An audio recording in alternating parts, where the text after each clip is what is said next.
నేను డీఎస్సీకి ఏ మెటీరియల్ చదువుతున్నాను అని చెప్పేసి అడిగారు కదా! ఫస్ట్ థింగ్ ఏంటంటే నేను డీఎస్సీ ఫస్ట్ టైమ్ రాస్తున్నాను. నాకు పెద్దగా ఎక్స్‌పీరియన్స్ లేదు. ఇదే చదవండి, ఇలాగే చదవండి అని చెప్పి నేను చెప్పట్లేదు. బట్ నేనేం చదువుతున్నాను అంటే టెట్ అయితే 2 టైమ్స్ రాసానండి. 2 టైమ్స్ కూడా ఎస్&ఎస్ పబ్లికేషన్స్ వారి మెటీరియల్ అయితే చదివాననమాట. అప్పటి వరకు నాకు టెక్స్ట్ బుక్స్ అవైలబుల్‌గా లేవు. తర్వాత టెట్ అయిపోయిన తర్వాత టెక్స్ట్ బుక్స్ గ్యాదర్ చేసి టెక్స్ట్ బుక్స్ చదవడం స్టార్ట్ చేశాను. ఇక ఈ మెటీరియల్ విషయానికొస్తే కంటెంట్ అంతా కూడా కవర్ చేశారు. ఇక నేను చదివిన దానికి మార్క్స్ కూడా బానే వచ్చాయి.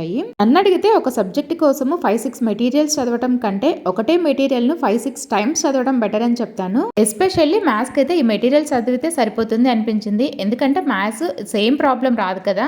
సో మెథడ్స్ తెలిస్తే చాలు. అన్ని మెథడ్స్ కూడా ఇక్కడ కవర్ చేసి ఉంటారు కాబట్టి సో మనకి మెథడ్స్ తెలిస్తే చాలు అనిపించింది. ఇంకా నేనైతే టెక్స్ట్ బుక్స్ కాకుండా ఓన్లీ మెటీరియల్స్ మాత్రమే ఫాలో అయ్యే సబ్జెక్ట్స్ అయితే సైకాలజీ, పర్స్పెక్టివ్స్, ట్రై మెథడ్స్. ఇక మ్యాథ్స్ సబ్జెక్ట్ విషయానికి వస్తే టెక్స్ట్ బుక్స్, మెటీరియల్ 2 కూడా ఫాలో అవుతాను.